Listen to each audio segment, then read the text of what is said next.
YouTube, what up? Game Dogs RC, back with another one. We got something different for y'all today. Before I start this video, I want to say something, okay? Because this is on behalf of all people who actually do YouTube. So this is on behalf of all of my YouTubers, okay? For all the viewers, if you see a person out in public doing their thing with their RCs, please try to avoid walking up on them and asking them a bunch of random questions and bothering them. You don't know if they're recording, like we could be recording or trying to do something for a video. And when you guys come up and you ask a bunch of random questions about the RCs, we understand, where you coming from, and we not trying to be mean, but my disclaimer is that we don't bother you guys when y'all are trying to do y'all work, okay? So I've had a lot of people that like to roll up on me in public while I'm trying to focus on, doing my RC stuff, and they tend to bombard me with a bunch of questions. There's nothing wrong with that, but you live in the information age, so you can go out and pretty much pop up your phone and find out whatever you need about RCs, okay? If you know a YouTuber from, his videos on YouTube, that does not mean that we're celebrities. That does not give you the ultimate right to just walk up on us and interfere with what we're doing, okay? Because I had a guy earlier take it kind of personal that I didn't really want to interact with him too much when I was trying to focus on what I was doing. So you guys as viewers, stop taking it personal. When we're trying to film, you guys might walk up and interfere with our videos. You see what I'm saying? And you have to start editing and cutting you guys out. Okay, so if you see somebody driving their RCs or about to do their thing and it's that important to you, wait around for them to finish. Don't do it while they're prepping to drive the cars or while they're in motion of driving their vehicles, okay? These are not toys. They require our full attention, which means if I'm driving and I'm at full throttle and you come break my concentration, I can damage my car. These cars range up to over $2,000 sometimes. They're not toys, okay? So that's just a quick disclaimer on behalf of all YouTubers. Even if you know a guy from YouTube, you know his face. That does not give you the right to walk up, and interfere with them when they're doing what they're doing. So I wanted to just lead off with that. All right, so today we're going to do something different. So basically, I got a new vehicle. All right, so I'm going to do a quick unboxing. I just want y'all to know, some people going to get on me for this, but I don't care. Alright, so we're going to hurry up and do a quick unboxing, because I want y'all to see where I'm going. But as y'all might see, we got us a VRX Racing 10 scale 4-wheel drive nitro RC car. So I'm going gas, baby. Like I've been telling all my viewers, I do prefer nitro over electric in some instances. I prefer both. Electric is, in my opinion, a lot more convenient, but I was raised in the nitro days, so these are always going to have a special place in my heart. They also help keep your patience. So if you're having problems with patience, you need to get one of these, because it'll test your limits. So I got the Thor, I got this one. Now, I can't even remember if I truly picked the blue body or the red one. It doesn't matter because I'll probably change that. But this is one of the best RC cars as far as nitro to get into nitro. This car cost me less than $200. I did think I ordered the blue body, but I can't remember. But they sent me the red one. I did already open it to make sure everything was in here. We're not going to be breaking it in or doing none of that stuff today. I just wanted to unbox it because I haven't even, as y'all see, that's the box. I haven't even taken it out of the packaging yet. I wanted to say that for y'all. All right, so this comes directly from VRX. I ordered it vrxracing.com. Now I will warn you, these cars will take a while to get to you if you order them directly from the source. Okay, so I'm not gonna tell you how long, because you know, that doesn't really matter. Just know it'll take a while. Y'all have probably seen these some years back. VRX has been around for a while. But this truck is pretty old. So it comes with a Fly Sky GT2 remote. And yes, it takes 8 batteries. It's a big boy. Okay. So that's the transmitter. Alright. So let's get this bad boy out the box.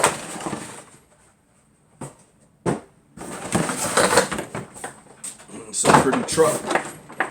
Yes sir, yes sir. Look at that bad boy. Alright, so let's take the body clips off.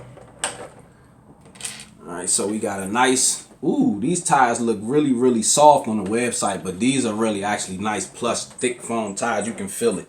It does have what it seems to be a center lock wheel nut. So it basically has the wheel nut with like the sprocket behind it.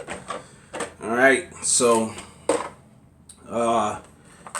this is a Force 18 small block motor. It has a pull start on the back. Yeah, we keeping Nitro alive around here, baby. This should have never died. Nitro will never die, okay? This is just more for when you want to step your game up in the hobby. With me, I'm tired of charging batteries, okay? So in the long run, these electrics are costing me more because I literally have to go out and buy multiple batteries for each car to drive them more than 10 or 15 minutes. Not with these. And I don't have to worry about burning my house down. So, as we see, we have a DS power steering servo right here on a car, basically a steel chassis, as always with Nitro. Then your throttle servo is a DS S012. So they're the same servos. This does have a slide carb that does not have a rotary carburetor. So that's good. As you know, Force Motors, I guess the company Force that makes Force Motors had just basically closed down. So I don't know how hard it'll be to get parts for these vehicles. But like I said, even with shipping and taxing, I only paid $193 for this. So as you see, it does have an FTX engine block. So these are basically, if you look at FTX over in Europe, these are basically FTX or HSP cars, VRX. They're all in the same company. So you got your standard pull starter, oil filled shocks. And it's funny that I paid less than $200 for this car. This car feels great. A big, nice, fantastic tank. Ooh, that's a lot of play too. That's good. There's no play on that tank. That's nice and tight. All right, so it has like a, I would guess like a plastic carbon exhaust. Air filter is dry. Let's check down in there. So let's see the idle gap. Let me get my flashlight. Always check that idle gap. They say your idle gap's supposed to be like 0.5. So let's just make sure I don't need to mess with the idle needle. Yeah, that's kind of wide. I might have to turn the idle gap down a little bit. So there's your high speed needle right here. Where's the low speed needle? See, why is it? I hope this is not a 1-speed, because I know I did not order a 1-speed. Yes, I did. This thing is a 1-speed. See, this was supposed to be a 2-speed. Oh no, it is a 2-speed. All right. So I got 2 gears right there. That's your flywheel right there. Okay. So let me see. So is the motor at bottom dead center?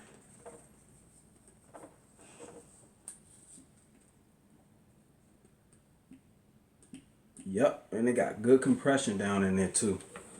Okay, yep. All right, that's a 2-speed. Okay, whew. I just wanted a 2-speed. I didn't want a 1-speed.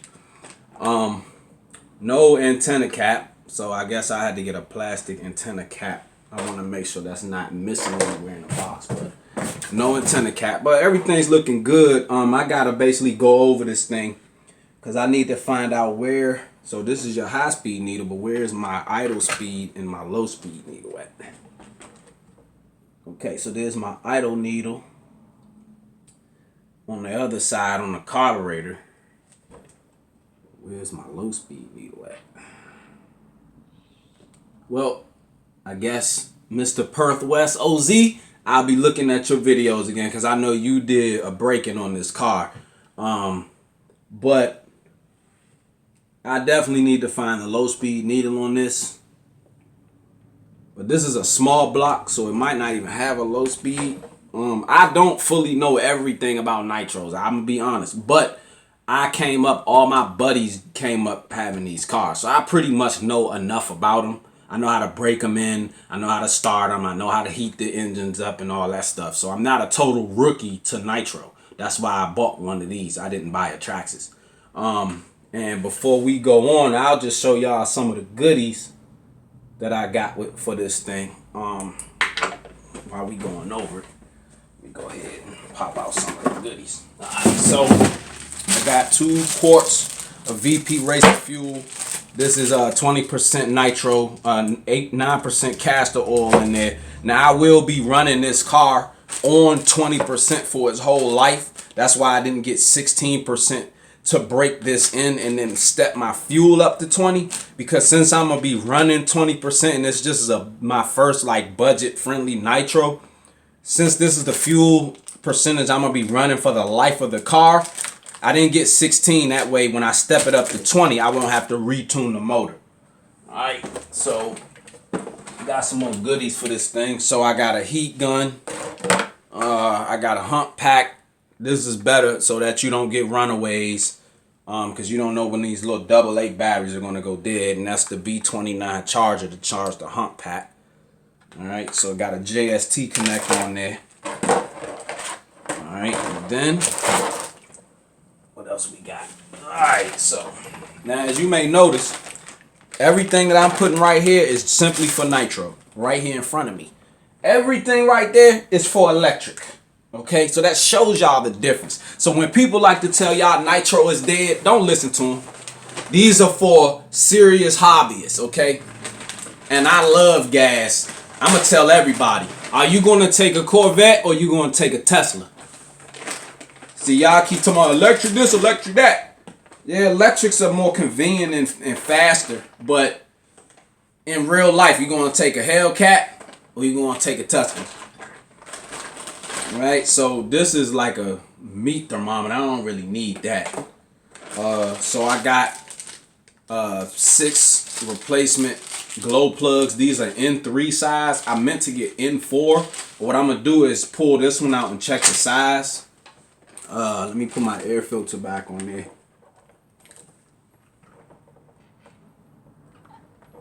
Gotta make sure those things are on there firm.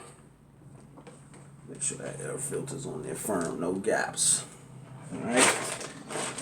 Now this is after run oil. So basically when you finish, the only thing that I'm waiting on is my drill starter for this, because I'm not going to stick with the pull starter.